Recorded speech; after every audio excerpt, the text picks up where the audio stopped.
Baik, bismillahirrahmanirrahim. Assalamualaikum warahmatullahi wabarakatuh.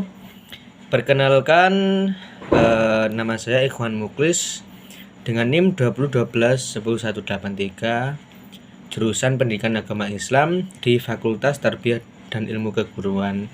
Dalam kali ini kita telah mengamati materi yang telah diberikan dari Pak dosen kepada mahasiswa, yaitu psikologis tentang emosi.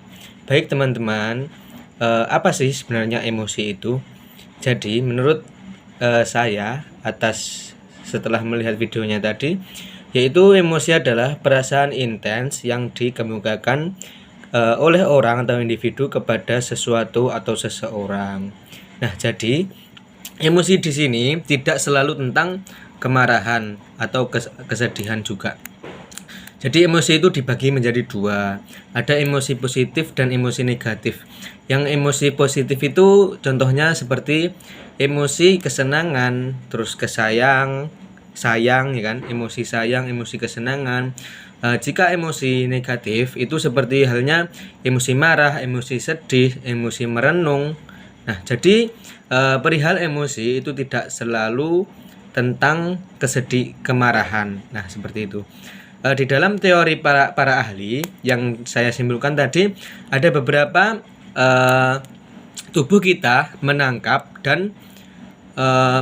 emosi. Nah, seperti halnya yang dicontohkan tadi seekor anjing.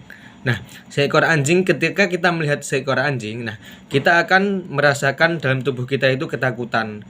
Anjing yang galak menggonggong. Nah, yang pertama itu teorinya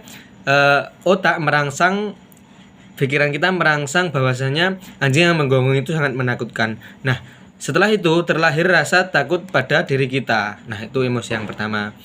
Nah, emosi yang teori ahli yang tadi.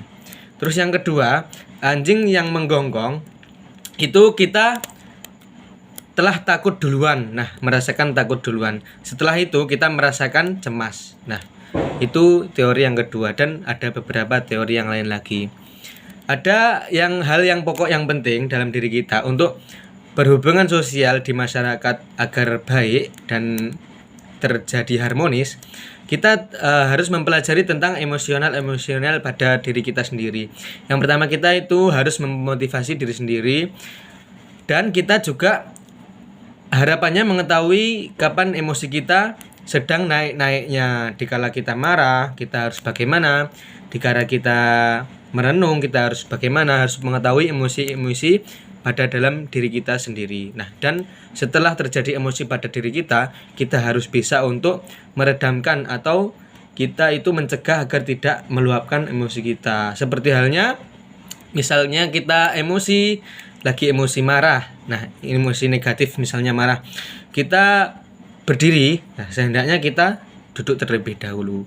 Duduk kok masih marah, selanjutnya kita berbaring. Berbaring kok masih marah, kita wudu. Nah, itu adalah anjurannya agama Islam. Jadi setiap halnya, sedangkan menurut para ahli itu kecerdasan atau kepintaran kita itu lebih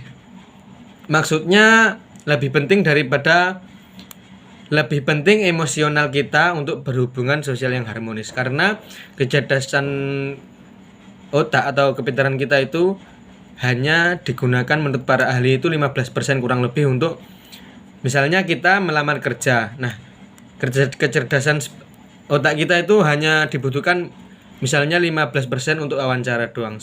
Selebihnya itu adalah yang mengendalikan emosional kita, hubungan sosial, dan lain sebagainya.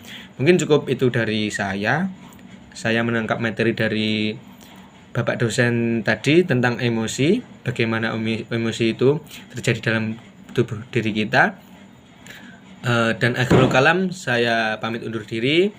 Tetap semangat, jangan menyerah, belajar bersama-sama untuk menjadi generasi muda yang tekad kuat dan sejahtera. Wassalamualaikum warahmatullahi wabarakatuh.